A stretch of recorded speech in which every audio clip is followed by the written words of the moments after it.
alors ñi ngi fii nag ak commune bu Yoff ak délégation bi nga xam ne mooy délégation wu mairie Yoff ñu amal tour nag ci école yi nga xam ne ñoo nekk ci biir commune bi di nuyu képp koo xam ne yaa ngi yeewoo fii ci Yoff rek ñuy amal tour nag école yëpp yi nga xam ñoo nekk ci commune bi ngir xool dernier réglage yi nga xam ne war nañ ko def ndax lépp sax ni ngeen mën a sax ngir nag ñu mën a accueillir xale yi ñu mën a am rentrée goo xam dina nekk rentrée bu jaar yoon fii la ñu nekk nag ci benn école fii ci Yoff ñu bàyyi rek directeur école bi moom mu présenté mu wax ñu également ban école la ñu nekk. Allô, ñu ngi leen di fay di leen dalal jàmm waaw je m'appelle Mamadou Sylla je suis le directeur de l'école El Hadj Demba Ndoye waaw donc di dalal waa mairie de Yoff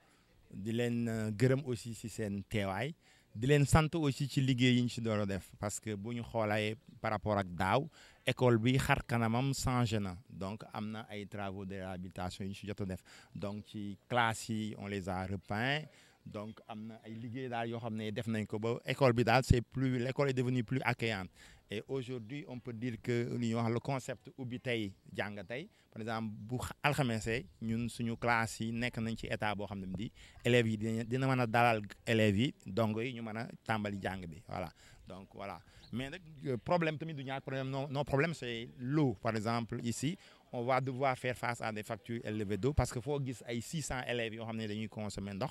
tey bu jëkkoon avec l'ASECNA c'est l'ASECNA qui nous paye l'eau donc depuis que voilà l'AIBD a déménagé l'aéroport a déménagé cette année ce sera notre première facture d'eau bu ñu amoon mairie bi mënoon ñu jàppale ci loolu aussi dina baax quoi sinon on a des problèmes peut-être les toilettes ne sont pas fonctionnelles il faut les rendre fonctionnelles il y a des salles de classe aussi qui ne ferment pas donc problème de serrure pour la sécurité voilà sinon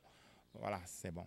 Premier adjoint maire dinañ ci tontu léegi sax moom mi nga xam moo jiite délégation bi mais par rapport à réflexion yi rek nga gis avant ni mu meloon ak léegi ni mu mel ban impact nga jàpp ni ko war na ko mën a am ndem xam nañ sax xëy na sax nekkul rôle mairie waaye mu koy def saa su nekk ngir mën a jàppale école yi nga xam ñoo ne ci commune ban impact la mën a am ci xale yi. mais impact bu baax parce que déjà keroog maa ngi doon waxtaan ak benn parent d'élève bu nekk comité de gestion bi mu ñëwee moom mu ngi fi door a ñëw mais dana monsieur Sylla élèves yi day bu ñu gisee école bi dinañ kontaan keneen ki ne man xàmmee wu ma woon sax école bi donc extérieur bi dafa am solo parce que l'enfant a besoin du beau il aime le beau c'est dans le beau qu'il va se divertir qu'il va se performer donc loolu dafa am loo xam ne dafay jouer psychologiquement ci xale bi quoi donc boo xoolee école bi tey ku fi ñëw élève bu ñëw dina sawar dugg ci classe yi dina fi sawar jànge parce que vraiment l'environnement s'y prête maintenant la balle est dans le camp des enseignants qui doivent tout faire pour que l'amélioration de la qualité de l'enseignement puisse se faire voilà. jaajëfal ko bàyyi rek premier adjoint maire mu sànni kàddu ci li nga xam ne moom la ñuy amal tey muy tour yi ñuy defal ci école yi ngir xool est-ce que lépp nemb na ngir nag ñu mën a amal rentrée des classes bu mucc ayib. fii baax na ok ñi ngi nii ak le premier adjoint au maire de Yoff di Abdou Meng moom nag mu ñëw fii ci ndogalu ki nga xam ne mooy maire Yoff di Abdoulaye Diouf Sarr lii nag ñu koy amal nag ngir xool dernier réglage da nem sax réflexion commencé woon ne ko yàgg na lool sax waaye nag mu mel ne lépp mën na ne pare na ñu bàyyi ko rek moom mu wax ana lan moo ko war a fi teewaayam ak nang la gisee liggéey bi nga xam ne maire Yoff def na ko ñu ngi lay nuyu. ñu ngi leen di fay di nuyu ñi nga xam ne ñëpp ñooy seetaan télé bi. di wax ne comme ni nga ko waxee tey dañoo ñëw fii ci école Demba Ndoye fa lañ commencé mais avant continuer donc le tour pour xool donc def comme ni ñuy wax état des lieux maanaam xool si liggéey bi ñu sante woon fan la toll parce que ouverture yi mën nañu wax ne tey la enseignants yi ubbi mais alxames la élèves yi ubbi waa liggéey bi kontaan nañ ci trop parce que donc avancé na bu baax mais comme ni ko directeur wax am na yu des mais yi des du tere ñu def ubbi tey jàng tey ay détails la yoo xam ne bu ñu ñëwee war nañu ko yenn ay problème de serrure la yenn ay problème donc target la et tout pour les fenêtres et tout ça incha allah fexe demee mën nañ ko régler ba nga xam ne donc jeudi bu ñu ñëwee ñoom nañ nekk dans les conditions yu baax nekk dans des normes de sécurité pour mën a liggéey parce que tey jii comme ni ma ko waxee ñun li ñu war mooy defar ñoom it li leen war mooy jàngale bu ñu boolee yooyu yëpp incha allah donc xale yi nañ nekk dans très bonnes conditions te li nga xam ne moom lañ daan def ñu ngi si ba tey mooy ubbi tey joxe fourniture tey yàlla bu dogalee donc jàmm alxames tamit nañ defaat le tour au niveau des écoles fourniture yi ñu daan jox parents yi ñu daan jox donc le directeur mu jox ko élèves yi ñu joxaat leen ko ñoom ñu mën ko jox élèves yi di wax ne tamit ñu ngi féliciter donc l' équipe technique bi xam ne donc moom l'agent envoyé jiite ñoom ñu doon superviser les travaux certes y a quelque chose qui reste mais on va essayer donc d'ici jeudi donc détails yooyu des yëpp après ñu defal ko balaa alxames incha allah. par rapport ak interpellation directeur école bi mu la jox par rapport ak ndox mi ban taxawaay la ci maire Yoff fas yéene am. voilà maa ngi koy wax léegi ma ne ko ren on a décidé parce que loolu ko dal noonu du moom rek parce que xool nañ ne donc école yi seen première facture d'eau et d'électricité donc le maire cette année on a décidé donc dans le budget de faire des subventions aux écoles jox leen école bu nekk mën nañ la jox benn somme xamaguñu somme bi nañ si waxtaan bu juboo si loolu nag pour permettre jàppale leen donc ñu mën si fay seen ndox mën si fay seen courant parce que donc ñoom du ay école privée yoo xam ne day générer xaalis mais donc lu ñu mën mooy jàppale leen si loolu ba nga xam ne tey ji facture bu ñëwee donc ñoom duñ ko yëg xam naa yenn ñi tàmmoon nañ di fay ay ndox ak courant mais comme ni mu expliqué aéroport tàmmuñu ko woon parce que donc c'est ADS moo ko daan fay mais bi ñu taxaw ba léegi dañu am problème donc ren ñoom il faut ñu am ay difficultés pour loolu. yaa ngi koy wax léegi tournée bi dinañ ko woyee ci yenn écoles yi tey suñu nee tournée également mu wane ni que école yëpp mun na ne pratiquement laal nañ ko par rapport ak réflexion bi ñu def ci xayma rek mairie Yoff ana lan la xam ne dugal na ko ci école yi ngir école yi xar kanam gi changé ngir xale yi mën a jàng ci anam bu mucc ayib. waaw loolu moom boo ko waxee dinañ ci sawar trop parce que donc ren boo xoolee ministre dafa waxoon ne avant école tijji il faut ñu réhabiliter l'ensemble des écoles mooy écoles yi xam ne dafa nekk suñu maanaam compétence bu ñu xoolee daaw. dañ ko xaajoon parce que lépp mënuñ soon daaw ñu ngi defar donc école bi ñuy wax école Elimane Thiaw defar nañ ko daaw defaroon nañ école bi ñuy wax école Jàmmalaay defoon nañ ko daaw defaroon nañ tamit école bi ñuy wax Abdou Seck defaroon nañ ko daaw mais Abdou Seck ren dañ ko àggali 15 jours ñu ngi tabaxaat école bi donc tabax nañ les 6 classes ba pare dinañ tabaxaat donc les 6 autres classes donc boobu ñoom deadline bi ñu joxe décembre la pour xale yi bu ñu jógee Noël ñoo mën a rejoindre donc les classes profité nañ si tamit parce que ñun on a 9 écoles yoo xam ne moom lañ yor mooy comme ni mu la waxee Demba Ndoye fii la ñu commencé y a l'école Abdou Seck y a l'école Talla Diagne y a l'école Tafsir Ndiaga Gueye y a l'école donc Elimane Thiaw y a l'école Diamalaye l'école de la cité Diamalaye l'école Kenziro à école bel nu mu tuddati Nord Foire bi donc yooyu mooy leen 9 écoles yi xam ne moom nekk suñu compétence case des tout petits bi sax profité nañ ko comme suñu périmètre communal la nekk ñu defaraat ko pour un coût lépp boo koy de plus de 30 millions yoo xam ne moom la ñu jël en fourniture scolaire tamit ñu jël plus de 30 millions joxe ko boo ko boolee loolu 60 millions la te fan yu néew xam naa d'ici donc une semaine wala 2 semaines dinañ joxe tamit les aides scolaires parce que dafa am ay élèves yoo xam ne dañu bindoon maire yi pour ñu jàppale leen donc seen jàng ay étudiants ay élèves et tout mais ñi ngi demandé woon c'était plus de 300 dossiers defe naa yëpp satisfaire nañ ko pour un montant de 20 millions yoo xam ne tamit mise na leen ko jàppale donc boo xoolee loolu la mise dem na ko si éducation pour mën a jàppale donc ay doomam ñu mën a nekk dans de l'excellence donc loolu tamit tey dañuy ñaan les enseignants incha allah bu fourniture yi ñëwee ñoom tamit ñu jox ko élèves yi xam na donc tey ñun li ñu leen mën a jàppale leen mooy jàppale suñuy doom pour ñu mën a réussir si li ñuy def. suñu jógee fi école Demba Diop fan lañ di jëmaat encore. dañuy dem école Abdou Seck après pour xool après ñu soog a avancer incha allah. ñu ngi leen nuyuwaat ginnaaw bu ñu jógee nag El Hadj Demba Diop Demba Ndoye autant pour moi école El Hadj Demba Ndoye ñu ngi fi nag ci école Abdou Seck ñu gën ko xam ci turu école 4 jot nañoo def tournée nag xool nag dernier réglage yi nga xam moom la ñuy def ci cadre tournée bi ñu nekk ngir xool école yi est-ce que lépp yemb na ñu ngi ne ak directeur bi nag ñu bàyyi ko mu nuyoo rek wax ñu yan impression la am par rapport réflexion yi nga xam ne mairie Yoff jot na ko amal ñu ngi lay nuyu monsieur le directeur bàyyi la nga présenté wu. maa ngi leen di fay man la Mbaye Ndoye nekk directeur école El Hadj Abdou Seck. ñu ngi fii tey ak délégation mairie Yoff ki nga xam mooy premier adjoint maire jiitu ko di Abdou Meng am réflexion yoo xam ne mairie Yoff jotoon na ko defal ci école bi ban appréciation nga ci am déjà par rapport ak réflexion école nu mu meloon avant ak nu mu mel tey. waaw déjà maa ngi leen di nuyu di rafetlu seen ñëw bon maa ngi fi nekk aussi ak waa comité de gestion bi ñoom ñu ngi fi teew aussi quoi donc di biral rek suñu mbégte quand même. parce que booy xool li ñu def fii tey ren ji ci école bi daanaka réfection totale la totale peinture nañu reprendre nañu peinture école bi yëpp am na 4 classes yoo xam ne déposé nañ toiture bi vraiment parce que toiture yi demoon na ba yàqu classe yi di sen ñu def ko toiture bu bees bu ngeen xoolee fi ñu taxaw nii aussi carrelé nañ vraiment véranda yi warawaat carrelé 7 classes yi donc déjà semaine prochaine rek dinañ entamer carrelage yu 7 classes yi nga xam ne moo des donc vraiment du mënuñu lu dul rafetlu taxawaayu maire bi quand même mun na ñëw mënoon na ñëw réfectionner benn classe dem wala mu yem ci fourniture yi nga xam ne moom la ñuy jox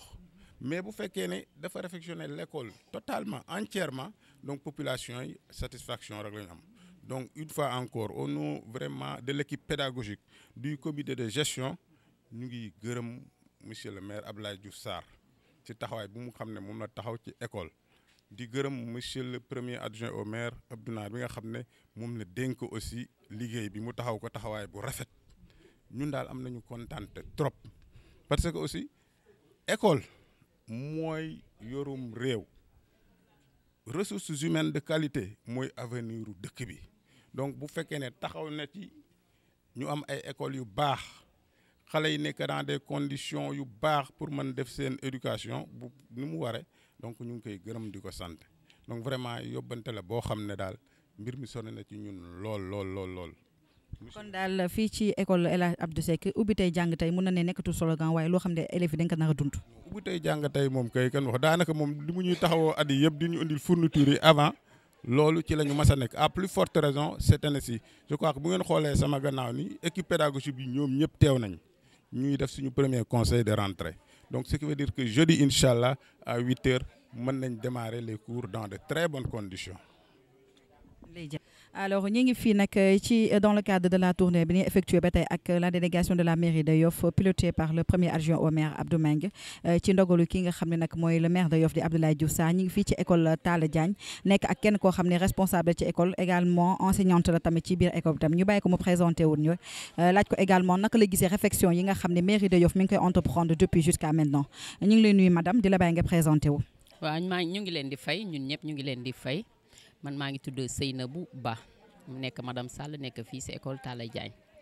Réflexion yi nga xam ne mairie Yoff def na ko boobu ba tey ñu nekk ci liggéey bi ngir école bi gën a xar kanam mi gën a yànj waaye tamit élèves yi tamit nekk tamit ci cadre boo xam ne day nekk cadre bu gën ngir seen jàng mën a gën a jaar yoon ban jàngat nga ci am yow en tant que enseignante éducatrice. Waa jàngat bi ñu am si loolu noonu ñu ngi sant yàlla di julli si Seydina Mohamed ndax monsieur le maire mois année passée bi mu fi jaaree gisoon na classe yi ni mu mel.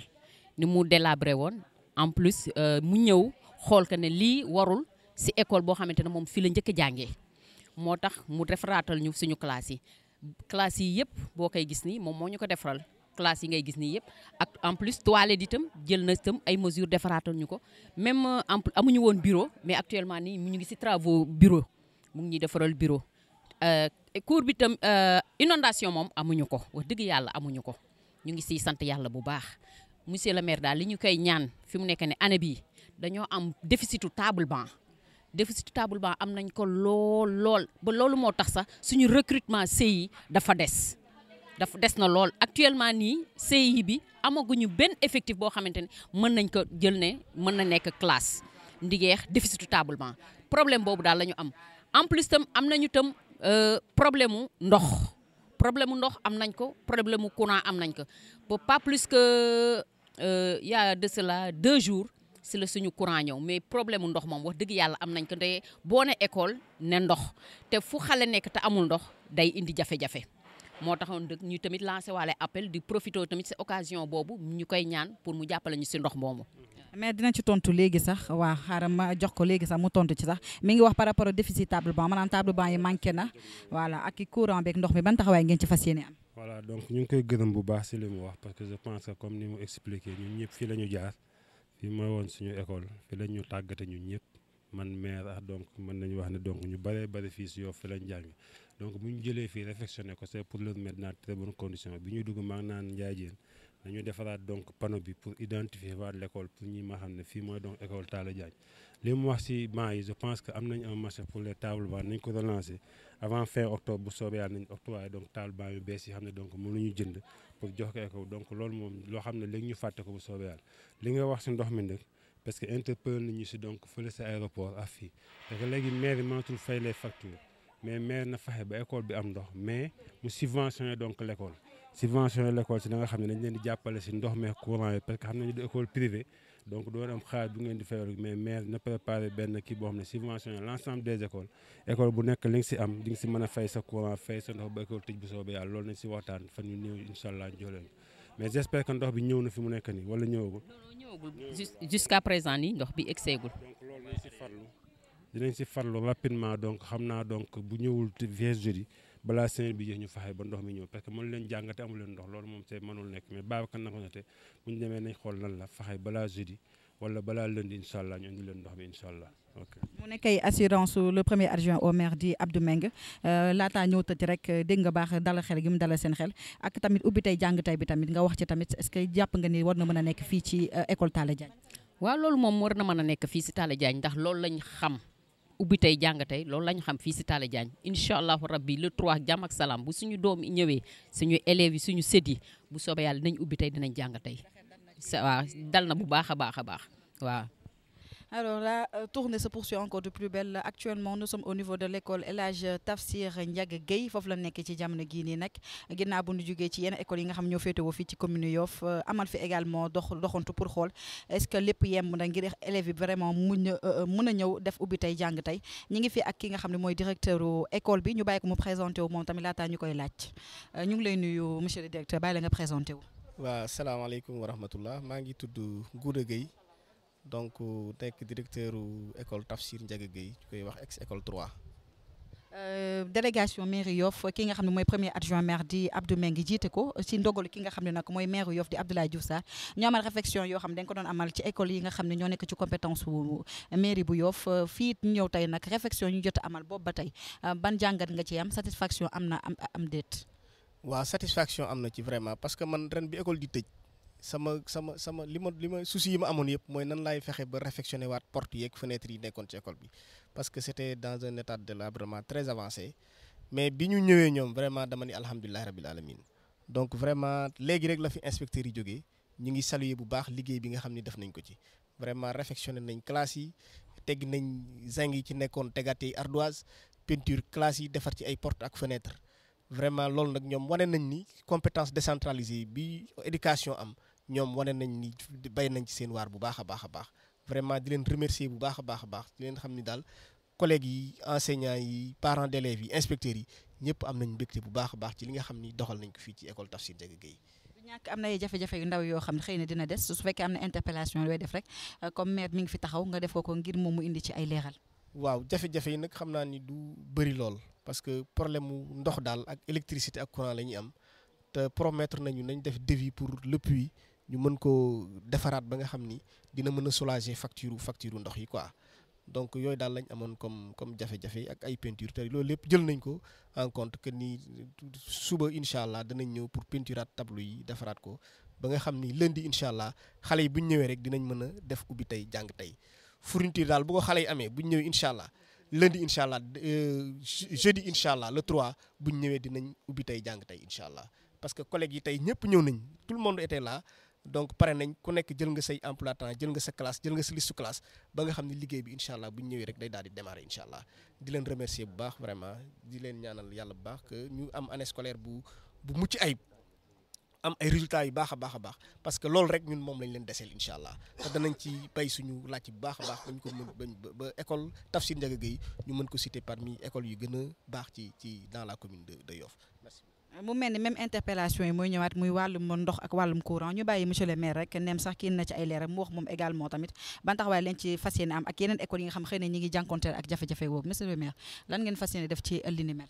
waaw merci Amama donc di remercier directeur bi rek je pense que félicitations yi mu def léegi moom it dañ koy féliciter donc di ko encourager di ko dalal jàmm bu baax a baax parce que comme ni mu expliqué bi muy ñëw suuseem nee na defar nañ ko mais comme ni mu wax am na yu des wax naa ko léegi puis bële ñoom na ñu andil le devis ñu réfectionné ko pour mën leen jàppale parce que loolu moo leen di jàppale si ndox mi tamit tontu naa sànq dama ne ndox mi ak courant bi ñun ñu ngi préparer des subventions aux écoles on va donner donc des subventions montant bi xam nga ñu ñaata la mais nañ fexe école bi ne joxe loo xam ne si at mi di nga si mën a fay sa courant boo ko yaxanalee ak sa ndox loolu la maire yi mën a jàppale donc les comités loolu la mën a jàppale le directeur comme li mu wax ubbi tey jàng tey fourniture yi bu soobee yàlla alxames le matin dinañ def tour joxewaat fourniture au niveau des écoles bëgg nañ bu soobee yàlla balaa midi ñu jox l'ensemble des écoles on va commencer à 8 heures pour faire le tour comme ni ñu ko defee woon on va choisir tamit une école pour def fa cérémonie parce que dafa chaque année ñu choisir benn école xam nga ko mën a ren ban école la ñuy choisir pour def fa cérémonie bi xam ne maire mooy ñëw joxe symboliquement au niveau donc du directeur mu jox ko fourniture yi bu loolu wooyee tamit maire am na jéego mag bu mu def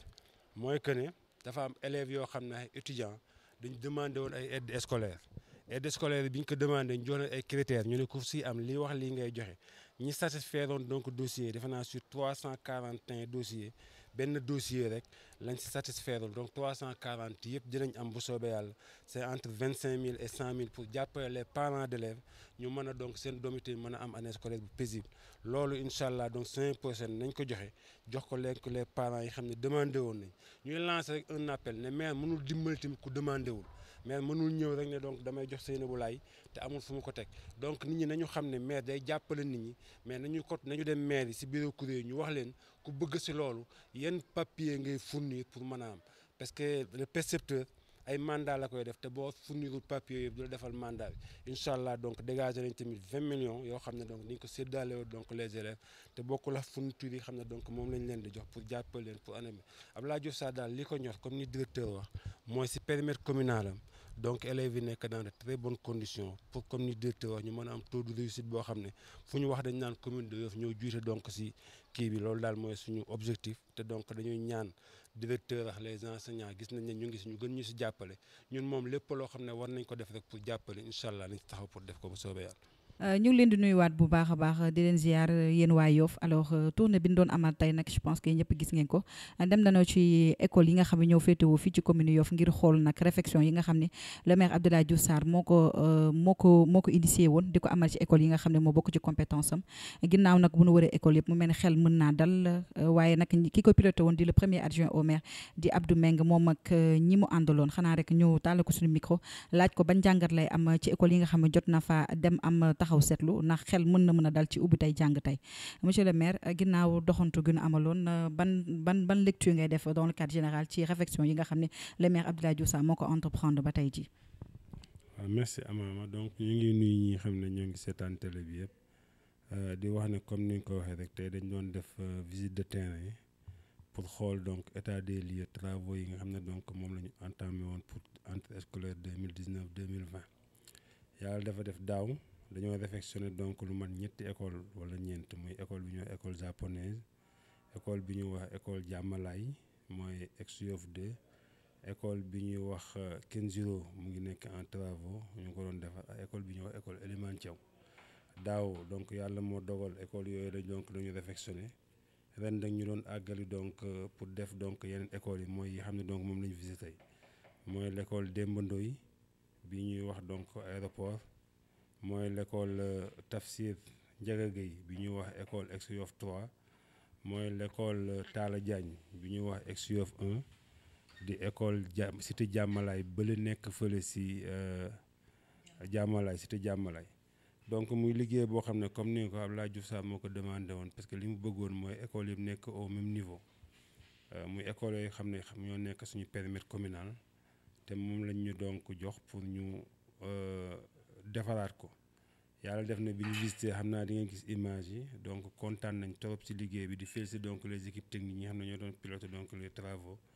wax na donc tamit gis ngeen impression donc directeurs yi ci li nga xam ne donc moom la ñu wax par rapport ak liggéey boobu muy liggéey boo xam ne wax fa dëgg yàlla am na solo trop ñu def ko réfectionner école yi toiture yi yàqoo ñu dindi ko tegaat ko def ci yu bees changer waat donc tout ce qui est porte et fenêtre changer waat donc c'est peinturaat donc les écoles mettre donc les élèves dans très bonnes conditions xam ne donc li ñuy wax Ibou tey jàng tey yàlla defal nañu sutura école yi ñu visité yëpp donc ils sont fin prêts pour que mën a accueillir donc les élèves à partir donc du 3 gis ngeen tamit la réaction donc des directeurs qui sont très satisfaits par rapport ak liggéey bi ñu leen defal parce que ñoom xaaruñu woon lii mais gis nañ réflexion totale lañ fa def et loolu tamit loolu lañu mis Abdoulaye Diouf Sarr santé woon te donc def nañ ko di ngeen gis image yi wane na ko boppam donc loolu tamit dañu si féliciter donc le maire et le conseil municipal si initiative boobu jël nañ ko bàyyi maire Abdoulaye Diouf Sarr donc mu liggéey école yi si fànn bu rafet. suñ doon ñëw ci xayma rek li nga xam ne jot nañ ko dugal ci école yooyu ngir nag élèves yi mën a am cadre bu gën a agréable ngir sax mu mën a impacter seen wàll jàng lan nga may wax ci xayma ñaata lam fa jot a dugal. waaw parce que loolu tey jii dinaa la xayma si éducation bi rek li xam ne donc tey si 2019 bi moom lañ fi def parce que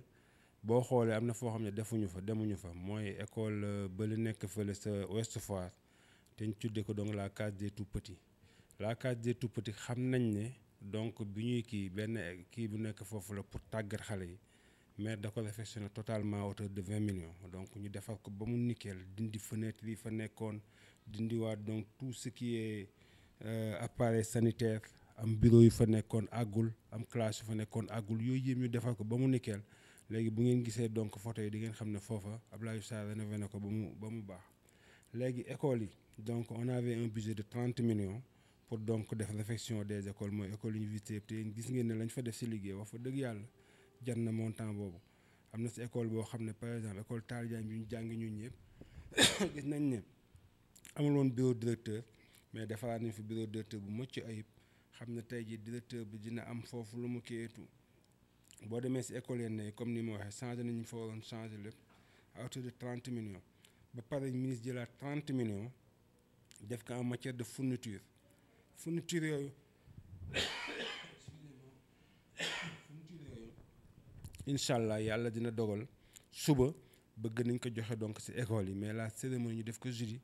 à école Tafsir Ndiégué parce que année bu jot dañu jël benn école boo xam ne fa la ñu defee la cérémonie maire ñëw ak la presse ñu ñëw lu ñuy wax ubbi tey jàng tey ñun ñu amoon benn slogan tudde ko ubbi tey joxe fourniture tey les fournitures seront disponibles aujourd'hui et incha allah donc on va tout faire pour essayer le jeudi donc ñun suba ci mercredi bi ñu joxe les fournitures comme ni ñu ko waxee jeudi ñu def la cérémonie au niveau de l'école Abdou Seck safala école Tafsir Ndiégué